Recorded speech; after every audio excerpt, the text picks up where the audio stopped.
पतंजलि के 6वें सूत्र में हमने चर्चा किया था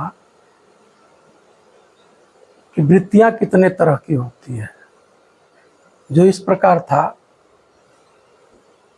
प्रमाण, विपर्यय, विकल्प, निद्रा एवं स्मृति। और प्रमाण में भी क्लिष्ट अक्लिष्ट वृत्तियां होती हैं, विपर्यय में भी क्लिष्ट अक्लिष्ट वृत्तियां होती हैं, विकल्प में भी क्लिष्ट अक्लिष्ट वृत्तियां होती हैं, निद्रा में भी क्लिष्ट अक्लिष्ट वृत्तियां होती हैं, स्मृति में भी क्लिष्ट अक्लिष्ट वृत्तियां होती हैं। तो आज हम 7वें सूत्र की चर्चा करेंगे। तो 7वां सूत्र है प्रमाण। प्रमाण में प्रमाण भी 3 तरह के होते हैं, जो इस प्रकार है: प्रत्यक्ष प्रमाण, अनुमान प्रमाण, आगम प्रमाण। तो आज हम प्रत्यक्ष प्रमाण के बारे में चर्चा करेंगे। सिर्फ प्रमाण का मतलब होता है विशुद्ध ज्ञान। विशुद्ध ज्ञान किसको कहते हैं? विशुद्ध ज्ञान उसको कहते हैं जो इंद्रियों और मन के माध्यम से देखा जाए, सुना जाए, स्पर्श किया जाए, टेस्ट किया जाए,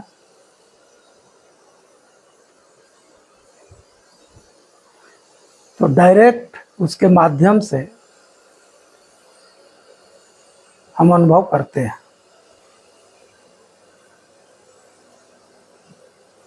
प्रमाण जो विशुद्ध ज्ञान है, जब देखने, सूंघने, 5 सेंसेस ऑफ नॉलेज के माध्यम से हम बाहर जाते हैं, जब हम ईगो के माध्यम से, आइडेंटिटी के माध्यम से कोई भी सूचनाएं, स्पर्श की सूचनाएं, देखने की सूचनाएं, टेस्ट की सूचनाएं, स्मेल की सूचनाएं, स्पर्श की सूचनाएं लेकर आते हैं, तो विशुद्ध ज्ञान नहीं होता है। जब बिना आइडिया के, बिना आइडेंटिटी के, बिना ईगो के, बिना अटैचमेंट के कोई भी सूचना हम बाहर से इंद्रियों के माध्यम से लाते हैं, तो उसको हम विशुद्ध ज्ञान कहते हैं। वो प्रत्यक्ष होता है। प्रत्यक्ष प्रमाण। प्रत्यक्ष प्रमाण के बारे में यह भी 2 तरह की वृत्तियां होती हैं, क्लिष्ट होती है, अक्लिष्ट होती हैं। तो क्लिष्ट वृत्तियां उसको कहते हैं, क्लिष्ट प्रमाण हम उसको कहेंगे जब हम किसी चीज को हम देखें और हमारे अंदर मोह, घृणा, राग, द्वेष ये उत्पन्न हो जाए, तो यह क्लिष्ट है। अगर हम किसी चीज को देखते हैं, अगर उससे हमें खुशी का अनुभव होता है, आनंद का अनुभव होता है, यह भी एक अटैचमेंट है।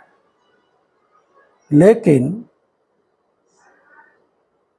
यह वृत्तियां अक्लिष्ट हैं, जो आपके सेंटर से जुड़ने के लिए सहयोगी है।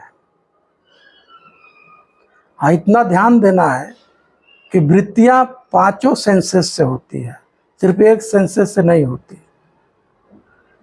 तो यहाँ पे हम चर्चा करेंगे फिलॉसफी के रूप में नहीं। हर पतंजलि सूत्र के आप मेडिटेशन टेक्निक बना सकते हैं। फॉर एग्जाम्पल, आपने कोई सुंदर फूल देखा तो आपके अंदर खुशी का अनुभव होगा। ये भी एक अटैचमेंट है, ये बॉडी माइंड प्रोसेस है। लेकिन आपका सेंटर जो है माइंड बॉडी प्रोसेस के और अंदर है। तो खुशी होता है, आप खुशी का सेलिब्रेशन करिए। जो ऊर्जा उठता है, जो हैप्पी हार्मोन सेक्रेट होते हैं, डोपामाइन, सेरोटोनिन, एंडोर्फिन, ऑक्सीटोसिन, उसको सेलिब्रेट करिए, आप इंजॉय करिए, उसका फेस्टिवल मनाइए। बट उसको ऑब्जर्व भी करते रहिए। ऑब्जर्व करते करते यह भी डिसअपीयर हो जाएगा, क्योंकि यह भी क्षणभंगुर है। अटैचमेंट नहीं बनाना है। फिर सडनली आप ये एनर्जी का ट्रांसफॉर्मेशन होगा, आप तुरंत अपने सेंटर से जुड़ जाएंगे। तो how to discover yourself by 5 senses.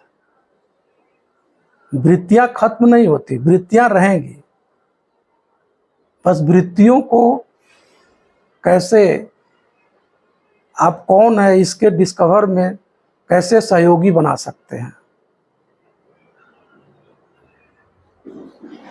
For example, आपने किसी फ्लावर को देखा जिसमें बैड स्मेल हो, आप उससे घृणा कर बैठे, राग द्वेष हो गया, निगेटिव अटैचमेंट हो गया, आप प्रतिक्रिया करने लगे, तो आपके एंगर हार्मोन सेक्रेट हो सकते हैं, एडेनिन हार्मोन सेक्रेट होंगे, कार्टिसोल हार्मोन सेक्रेट होंगे, आप उबल पड़ेंगे, आप अपनी ऊर्जा से लड़ने लगेंगे।